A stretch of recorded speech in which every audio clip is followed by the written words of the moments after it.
At the time, I believed Rosa's motivation was that she wanted to have custody, but Rosa just wanted me gone. Rosa went to great lengths to try and paint him as this monster that he just is not. It appeared that she'd do whatever she could do to get whatever she wanted. And she did.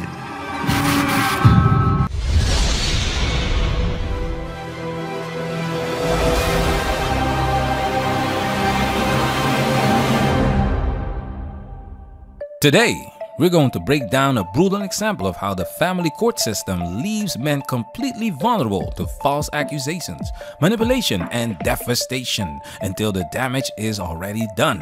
We're diving into an episode of Worst Ex Ever on Netflix, which exposes how bad things can get when an ex-partner weaponizes the legal system. This episode focuses on Eric, a man who fought tooth and nail for custody of his daughter, while his ex-wife dragged him through hell, false accusations, lies, and even murder. And here's the real kicker. She didn't lose custody right away. For most women, they literally have to be demonic before the courts finally strip them of their rights. And this story is one every man needs to hear to understand how broken the system is and how to protect yourself from it. We're going to break this down into 4 chapters, focusing on key lessons that every man should take away from Eric's tragic story. Let's talk about it. Disclaimer: this video contains copyrighted footage, so we will be freezing it frequently to prevent copyright infringement. A special salute to our Patreon supporters. The original video will be available on Patreon. If you enjoy our content and want the full experience, consider supporting us on Patreon. Spoiler alert! This video contains spoilers, so you've been warned. Now it's time for us to get into this and do what we gotta do. Because we men, ain't we? We men, ain't we?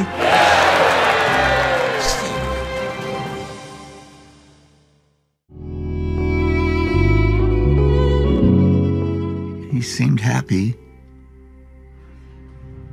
And I was happy for him. It seemed like it was getting serious rather quickly. He was this kind of inexperienced guy socially.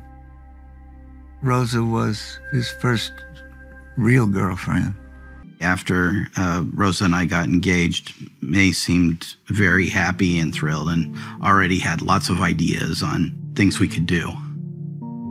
Rosa and May were really tight, and May often would step in. She was a very forceful personality that Rosa would usually follow. And so would I, because I basically would follow Rosa anywhere. Eric is the quintessential target for exploitation. Naive, inexperienced, and excessively willing to follow his wife's lead without question. With all due respect to Eric, he's a black belt in simp jutsu. He epitomizes the beta male simp archetype. Now take a look at this next clip to see another crucial characteristic that makes a man vulnerable to such manipulation. At the time our daughter was born, I was working 2 jobs. I was working during the day at my job with Alameda County Social Services from like 8:30 to 5. But from 11:30 p.m. to 8 a.m., I would be working at the pharmacy. And then I would also work there on the weekends. So I was getting very, very little sleep. I took my vows seriously, and I took my role as a family man seriously, and I wanted to make it work. So I bent over backwards. Eric's readiness to bend over backwards aligns with what Esther Villar describes about a man's search for something or someone to enslave him. Here's a quote from Villar. A man is always searching for someone or something to enslave him, for only as a slave does he feel secure. And as a rule, his choice falls on a woman. The perfect target for a woman to exploit is a man who is not only willing, but eager to sacrifice everything for her and his family. This attitude often stems from deeply ingrained norms and values, combined with a profound sense of love. Check this out. But our fights started to escalate. she started threatening divorce, which shocked me because she always professed to be a devout Catholic and they're not supposed to divorce. But that hurt me. She was playing him, do it my way or I'm leaving. It was a manipulation. It was tough because I really did want this to work out. This is a woman I dearly loved, and this is somebody that I wanted to have a permanent life with. So I really wanted to make her happy. For a while, I felt kind of like a failure that I wasn't able to do that. Love, guys. Eric was deeply in love with his ex-wife, and as the saying goes, love makes you blind. When you are infatuated, it's easy to overlook or even rationalize the manipulative tactics your wife or girlfriend employs. This makes Eric a prime target for exploitation. Many gold diggers teach other women to seek out men who worship them unconditionally, who are generous and willing to give everything for them, because these women have no real power unless a man grants it to them. As you can see in these clips, Eric worked his ass off to provide for his family. A man doesn't go to such extremes unless he truly loves his wife and respects his family responsibilities. This is why women end up crying in their cars, frustrated that they can't get a Chad to do their bidding. A woman can't make a man love her on command. Many women confuse sex with love, but they are not the same thing. And I've got some bad news for you guys. If you make it your life's mission to make a woman happy, I hate to break it to you, but you will fail. Making a woman happy, especially in today's world, with all the freedom and autonomy women have, is an impossible task. Since the 1950s, modern women are the least happy despite their increased freedoms. Don't burden yourself with this delusional goal, or you will end up feeling like a failure just like Eric did. No, one can hardly assume men do all this for pleasure and without feeling a desire for change. They do it because they have been manipulated into doing it. Their whole life is nothing but a series of conditioned reflexes, a series of animal acts. A man who is no longer able to perform these acts, whose earning capacity is lessened, is considered a failure. He stands to lose everything: wife, family, home, his whole purpose in life. All the things, in fact, which give him security.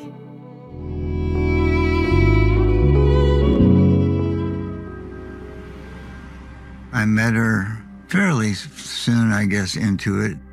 And I would ask her questions. She would whisper in his ear, and Eric would answer. She would go over to him, cupping her face, and she would talk into his ear. I couldn't figure out what that was about. I'm not like a super outgoing person, but I guess I was more outgoing than she was. At least that's what I thought at the time. Initially, I thought she was shy, but I know now that is kind of a way of controlling the room. This is why The Manipulated Man is a must-read for men. Esther Villar explains the strategies women use to manipulate men into doing their bidding. One of the classic strategies is playing the damsel in distress. Eric's ex-wife, Rosa, portrays herself as shy and helpless, using this age-old tactic to get him to do her bidding. And I remember on our phone calls, Rosa was always listening in. And he had like a code word just to let me know that she was listening in. It was just odd behavior. This behavior isn't odd if you understand the motive. For a woman to effectively control or manipulate a man, she needs all the intel she can gather. She has to know his strengths, his weaknesses, and how he thinks.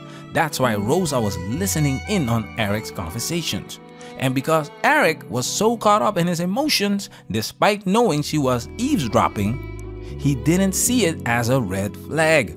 He didn't confront her because he was afraid of losing her. I had this uncomfortable feeling about her.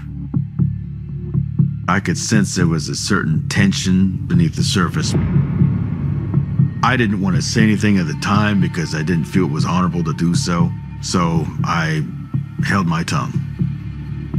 It's the quiet ones you have to watch out for. I completely agree. The quiet ones often have the most skeletons in their closets.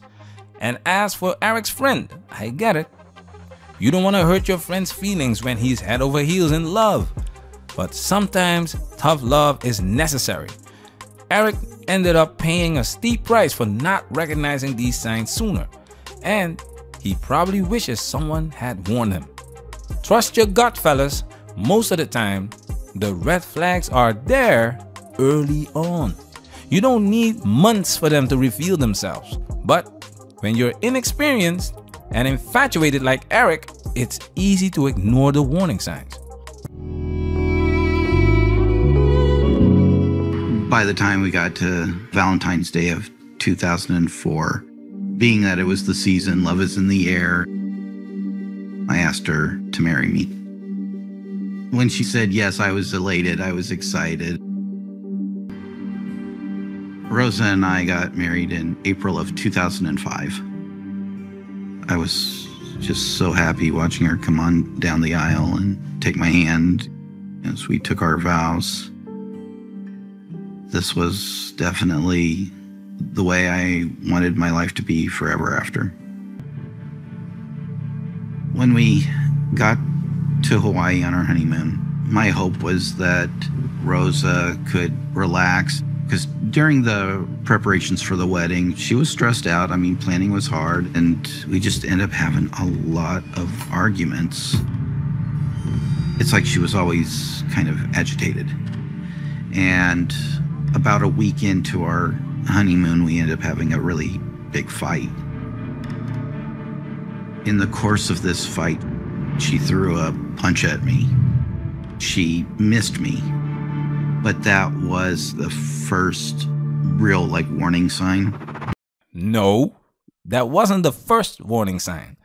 But in Eric's case, this was the first red flag that he could actually grasp. And it's interesting because the warning sign that's obvious to him only comes after he gets married. This is pure gold. Once the marriage happened, his ex-wife escalated things to a whole new level. She couldn't even wait after the honeymoon. The bag was secured, and now she could show how she really felt about Eric, because now he's trapped in a lose-lose situation. This next clip will give you an indication of why his ex-wife was ready to knock his block off. After we were married and setting up our life together, I'd already gone deep into debt with the wedding and the honeymoon. I was working, but Rosa was not. So we started having money problems. We had a lot of arguments about that. She was very manipulative about money, and she was pushing him to bring that money in. It almost seemed to me that Eric was the cash cow. She daily seemed angry. It never stopped. It just seemed like there was always another fight. Then after a while, I started to get scared. What's going to set her off now? It got scary going home sometimes. Here's the problem. Eric wasn't the workhorse she thought he'd be. Financial hardship put pressure on their marriage, a leading cause of divorce according to multiple studies. In fact, research shows that more than 2 in 5 women, around 46%, report that financial stress negatively impacts their mental health, leading to anxiety, depression, and constant frustration. So what happens next? Rosa is angry. Eric can't deliver the lifestyle she had hoped for, and in her eyes, he's a loser. Women marry for resources. When she realized Eric couldn't meet her financial expectations, the resentment grew. That's a dangerous place for any man to be. Rosa began to separate Eric from his family. Over time, Rosa made these demands on how I shouldn't be talking to my friends or my family. To make her happy, I pulled away from my friends and family. I wasn't talking to my grandmother. I wasn't talking to my folks. Eric basically dropped out of my life. She was jealous of Eric's relationship with anybody and everybody outside of her. So she was doing the divide and conquer with Eric. Family first, guys. Family is everything. Never let anyone separate you from them. When Rosa started pulling Eric away from his family, that was no accident. It was a calculated move, part of her long-term strategy. Without the support of his family and friends, Eric was completely vulnerable, easy to manipulate, and totally exposed to her control. The thing is, Eric lacked a backbone. Let's not pretend this is all on Rosa. The truth is, a woman only has the power a man gives her. Eric let this happen. He allowed her to drive that wedge between him and his family. A few months after Rosa and I got married, and Rosa got pregnant, I was really excited to become a father. We talked about having like a traditional Catholic family, husband, pregnant wife, 6 kids. This is one of the things I was looking forward to. So not too long after my daughter was born, Rosa took off. She started spending time at her parents' house. So when I would get home, they wouldn't be there. And, what started off as like a once in a while thing started turning into an almost everyday thing. It was getting lonely, and it was hard not being able to spend much time with my daughter. I was starting to suffer mental health issues. I was suffering heavy depression. I had to, go on medication for that. And it was a lot. In March of 2007, Rosa and I had separated. Well, I never decided to separate. She just kicked me out. At this point, Rosa had complete control of all of our assets. She had the house, she had the kids, she had, the bank accounts. I had nowhere to go. Mission complete. She locked him down with marriage, had a child, and now she could leave while Eric was still on the hook for all the bills. This wasn't about love or building a future together. It was about playing pretend long enough to secure the bag. Once their daughter was born, she kicked him out of his own home. And here's the kicker. Women can get away with this. If the roles were reversed, the cops would have shown up immediately. This is why women do it, because they can. And that brings us to the next chapter, how women use the system to destroy men.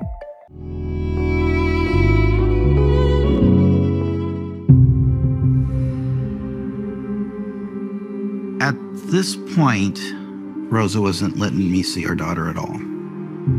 I asked her if I could come up and visit on her first birthday. Rosa just flat out refused. That's when I got angry.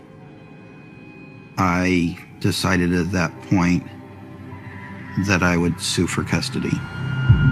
It's ridiculous that a father has to sue the mother of his child just to get custody.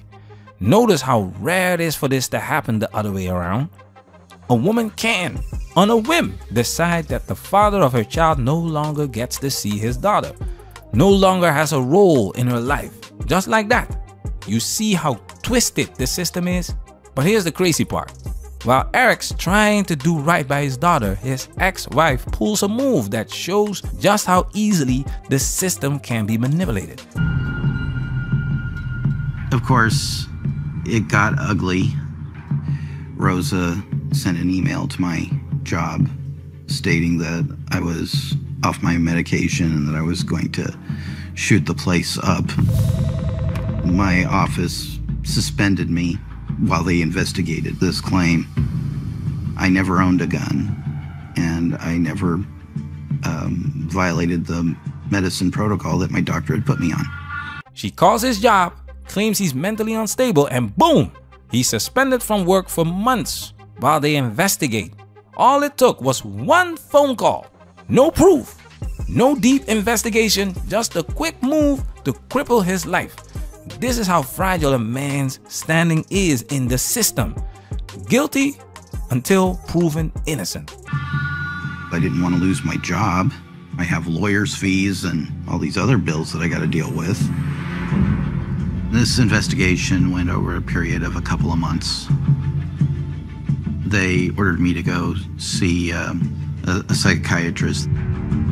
He eventually cleared me so I could go back to work. And the custody suit was able to move forward.